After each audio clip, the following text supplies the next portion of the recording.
They're very special because people had a lot of interest in them for a long time. You know, they powered our industry, they made Britain a powerful country, they transported goods, they changed people's lives, they created a lot of employment. And compared with modern transport, things like cars and buses, steam trains are very much living, breathing things. They've got, some people would say, almost a personality about them.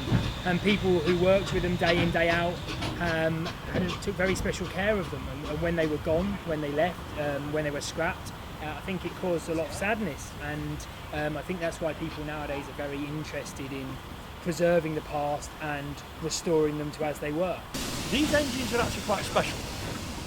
The reason that this was built in the first place, its ancestors in 1943, we were at war with Germany and we were planning the invasion of Europe, and they wanted, if you like, a throwaway steam locomotive which they could build very quickly and very cheaply, take over to France when we invaded, and then it would work for 2 or 3 years and be thrown away.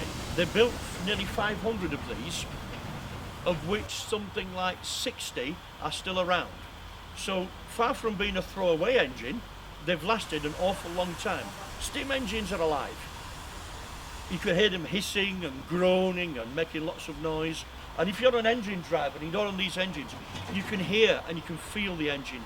You can feel the vibrations through your feet when the engines are running. And that's why we have this sort of affection for them.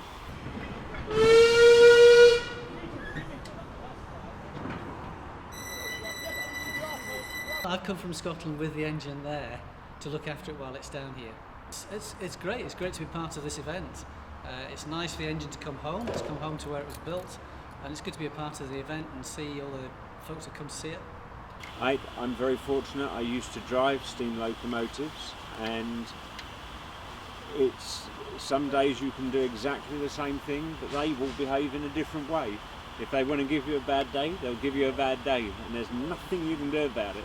And it's awesome. It's just the smell, what I'm smelling here, the hot oil, the smoke, the sulphur from the coal, all the things that probably EU say are terribly bad for you, couldn't live without.